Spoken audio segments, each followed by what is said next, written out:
At one point, tag teams were the most prominent cards in the game, and at the start of the release of Scarlet Sword and Shield Astral Radiance, these cards shot up like rockets. Yet now they're coming back to Earth.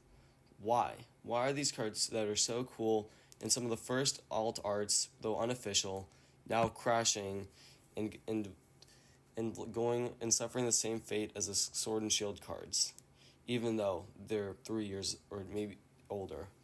Well, today we'll look at 5 of them and find out exactly why. So first, we got to start off with the Reshiram Charizard GX.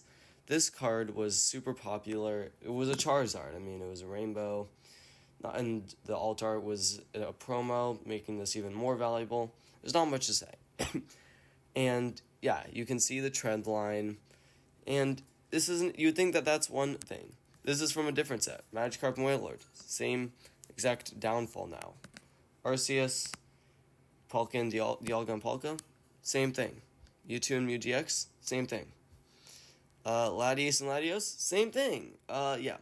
I think really the key to this has been the fact that people are more interested now in maybe older cards, possibly even XY cards. I think those are are shooting up in value. But also, they're also interested in the the Scarlet and Violet era, how Paldea and Fates is coming out to play. You have Temporal Forces coming out soon. And I think everybody's just caught up in this new Terra Charizard stuff, which, don't get me wrong, is cool. But I just feel like these cards have been just kind of thrown under the bus, since I think part of it was they also just got too high.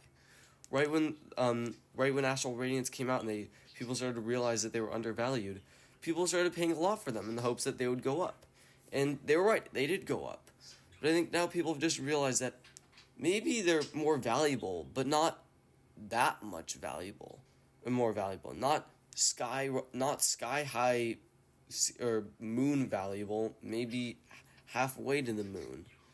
I don't know, just not as valuable as maybe some of these other cards were.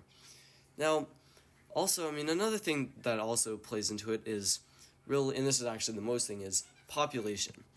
These cards got graded a lot, and actually this is getting more common, but a lot of these cards are now, people are pulling these valuable cards, submitting them to PSA, and then getting a return, and there will be like 700 in population.